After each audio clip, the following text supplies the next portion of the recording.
जय हिंद दोस्तों, स्वागत है अपने इस YouTube चैनल में। दोस्तों, आज के इस वीडियो में हम टीजीटी पीजीटी पॉलिटिकल साइंस के विद्यार्थियों के लिए महत्वपूर्ण क्वेश्चन लेके आए हैं। ये सारे के सारे क्वेश्चन किसी न किसी परीक्षाओं में जरूर पूछे गए हैं। तो दोस्तों, ये आज की पहला टॉपिक और पहला पार्ट रहेगा। और पहला पार्ट का नाम, जिसका नाम है राजनीतिक सिद्धांत। सभी बच्चे पढ़ेंगे कि राजनीतिक सिद्धांत किसे कहते हैं। सबसे पहले हम लोग जानेंगे कि राजनीतिक सिद्धांत है क्या। तो राजनीति, पहले समझो कि राजनीति का अर्थ क्या होता है। तो राजनीति का जो अर्थ होता है, सार्वजनिक विषय में किया गया कार्य। सार्वजनिक विषय में किया गया कार्य को हम राजनीति कहते हैं। और उसके बाद सिद्धांत का अर्थ होता है क्रमबद्ध अध्ययन। सिद्धांत का अर्थ क्या होता है? क्रमबद्ध अध्ययन होता है। यानी सार्वजनिक हित के विषय में सार्वजनिक अध्ययन ही राजनीतिक सिद्धांत कहलाता है। देखो, राजनीतिक सिद्धांत का जो जन्म हुआ, ये जो है यूनान में इसका जन्म हुआ। कहाँ पर हुआ? यूनान में इसका जन्म हुआ। और इसका जो विकास हुआ यूरोप में हुआ। जन्म राजनीतिक सिद्धांत का यूनान में हुआ और विकास जो है इसका जो है कहाँ हुआ? विकास जो है यूरोप में हुआ।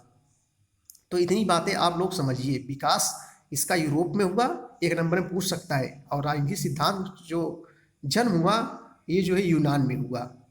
तो आइए देखते हैं देर न करते हुए पहला क्वेश्चन कि नागरिकता की अवधारणा में किसने गुलामों को बाहर रखा। गुलाम में क्या होता है? दास।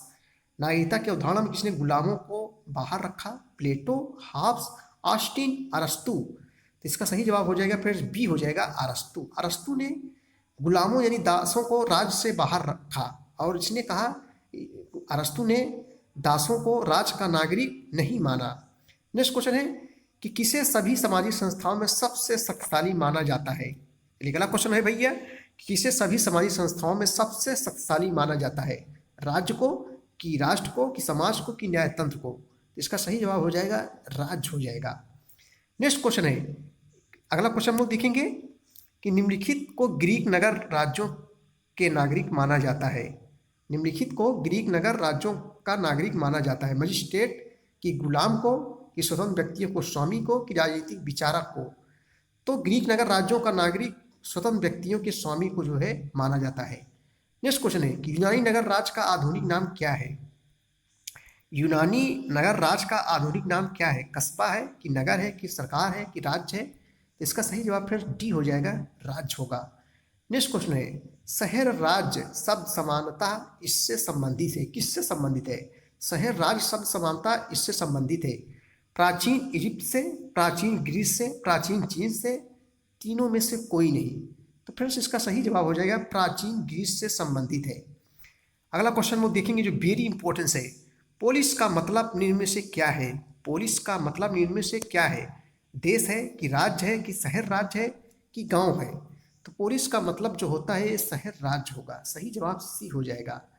अगला क्वेश्चन है कि पोलिस शब्द संबंध किससे है? पुलिस शब्द का संबंध किससे है? पुलिस से है, कि नागरिक प्रशासन है, कि नगर राज्य से है, कि लोकमत से है? क्या होगा जल्दी बताइए। तो पुलिस शब्द का जो संबंध है फिर से, ये जो है नगर राज्य से संबंधित है। किससे? नगर राज्य से संबंधित है। चलिए अगला क्वेश्चन में देखेंगे, क्वेश्चन नंबर 8 की ओर चलेंगे कि पॉलिटिक्स शब्द की उत्पत्ति पोलिस से हुई है। जो एक है फ्रांसीसी शब्द है, कि यूनानी शब्द है, कि लातीनी शब्द है, कि जर्मन शब्द है? जल्दी से बताइए फ्रेंड्स से कि पॉलिटिक्स शब्द की उत्पत्ति पोलिस शब्द से हुई है, जो एक यूनानी शब्द है। कौन शब्द है? यूनानी। तो सही जवाब इसका जो है बी हो जाएगा। चलिए अगला क्वेश्चन हम लोग देखेंगे कि निम्न में से कौन सा समुच्चय राजनीति विज्ञान के विषय क्षेत्र को जो है प्रभावित करता है? कौन सा समुच्चय राजनीति विज्ञान के विषय क्षेत्र को प्रभावित करता है? 4 ऑप्शन आपके सामने है, इसमें से कौन सा होगा? तो फ्रेंड्स हम बता देंगे, इसका सही जवाब हो जाएगा डी हो जाएगा। जो राज्य, मूल सरकार, निर्माण, निर्णय निर्माण और राजनीतिक दल। कह रहा है कि निम्न से कौन समुच्चय राजनीति विज्ञान के विषय क्षेत्र को प्रभावित करता है? तो राज्य, मूल सरकार, निर्णय निर्माण और राजनीतिक दल, यही जो है प्रभावित करते हैं। नेक्स्ट क्वेश्चन है कि निम्नलिखित में से कौन सा एक राजनीति विज्ञान के आधुनिक उपागम के अध्ययन का क्षेत्र है? निम्नलिखित में से कौन सा एक राजनीति विज्ञान के आधुनिक उपागम के अध्ययन का क्षेत्र है? लोक जीवन, राज्य, सरकार, विधि निर्माण? तो फिर से इसका सही जवाब हो जाएगा ए हो जाएगा, लोक जीवन। अगला क्वेश्चन है कि निम्नलिखित में से कौन सा आधुनिक राजनीति विज्ञान का लक्षण नहीं है। निम्नलिखित में से कौन सा आधुनिक राजनीति विज्ञान का लक्षण नहीं है। शक्ति का अध्ययन, अंतर अनुशासनात्मक अध्ययन, मूल प्रधान अध्ययन, मानवीय क्रियाओं का अध्ययन। ऐसे ऑप्शन रहेगा, ये पीजीटी परीक्षा में पूछा गया है। निम्नलिखित में कौन सा आधुनिक राजनीति विज्ञान का लक्षण नहीं है, तो मूल प्रधान अध्ययन, ये जो है राजनीतिक विज्ञान का लक्षण नहीं है। राजनीति विज्ञान की इसकी एक शाखा है। राजनीति विज्ञान इसकी एक शाखा है। भौतिक विज्ञान की, प्रकृति विज्ञान की, पूर्ण विज्ञान की, समाज विज्ञान। जल्दी बताइए, राजनीति विज्ञान इसकी एक शाखा है। किसकी एक शाखा है? तो ये जो है समाज विज्ञान की एक शाखा है। अगला क्वेश्चन है कि राजनीति विज्ञान से संबंधित है राजनीतिक सत्ता, आर्थिक सत्ता, सामाजिक सत्ता, सांस्कृतिक सत्ता। बहुत बढ़िया क्वेश्चन है कि राजनीति विज्ञान से संबंधित है, तो इसका सही जवाब हो जाएगा रा से राजनीति, रा से राजनीतिक सत्ता। राजनीति विज्ञान संबंधित क्या है? राजनीतिक सत्ता। देखो रा रा रा कोई दिक्कत नहीं है, याद है। राजनीति विज्ञान संबंधित किससे? राजनीतिक सत्ता से संबंधित है। सही जवाब इसका ए हो जाएगा। अगला क्वेश्चन हम देखेंगे, क्वेश्चन नंबर 14 है कि निम्न में से कौन सा कथन सही है। कह रहा है कि निम्न में से कौन सा कथन सही है। राजनीतिक विकास सर्वसत्तावादी को जन्म देता है। राजनीतिक विकास लोकतंत्र का निर्माण करता है। राजनीतिक विकास कुलीन तंत्र का निर्माण करता है। राजनीतिक विकास अस्थायित्व को उत्पन्न करता है। तो निम्न में कौन सा कथन सही है? तो यही सही होगा, बी होगा। राजनीतिक विकास जो है क्या करता है? लोकतंत्र का निर्माण करता है। राजनीतिक विकास जो है लोकतंत्र का निर्माण करता है, यही कथन फ्रेंड्स इसका सही जवाब हो जाएगा। चलिए अगला क्वेश्चन है कि निम्नलिखित में से कौन सा राजनीति शास्त्री राजनीतिक विकास की अवधारणा से संबंधित है।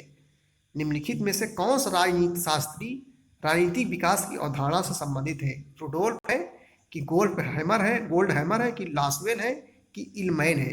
तो फ्रेंड्स इसका सही जवाब हो जाएगा इल्मैन, ए हो जाएगा इल्मैन। अगला क्वेश्चन हम लोग देखेंगे। अगला क्वेश्चन है कि एडवर्ड सील के अनुसार राजनीतिक विकास को मापा जाना चाहिए।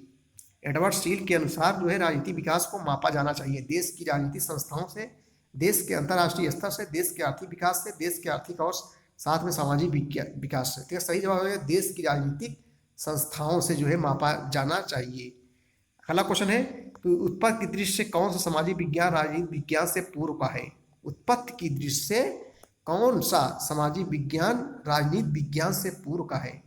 तो ये जो है दर्शन शास्त्र, इसका सही जवाब दर्शन शास्त्र है, क्योंकि दर्शन शास्त्र ही राजनीति शास्त्र की जो है उत्पत्ति हुई है। बहुत बढ़िया क्वेश्चन है कि उत्पत्ति दृष्टि से कौन सामाजिक विज्ञान राजनीतिक विज्ञान से पूर्व का है, तो दर्शन शास्त्र है।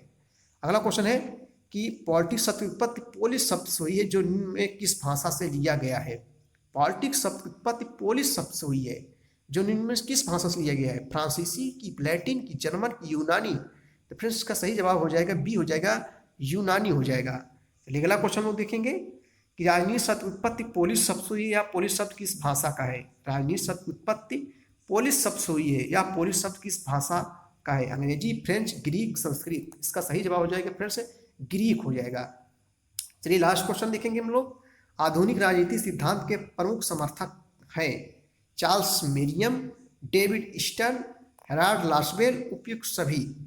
तो आधुनिक जो राजनीति सिद्धांत के प्रमुख समर्थक हैं ये उपयुक्त सभी हैं। चार्ल्स मेरियम भी हैं, डेविड स्टर्न भी हैं, हेराल्ड लासवेल भी हैं। तो फ्रेंड्स ये था जो है टीजीटी पीजीटी पॉलिटिकल साइंस के मोस्ट इंपॉर्टेंट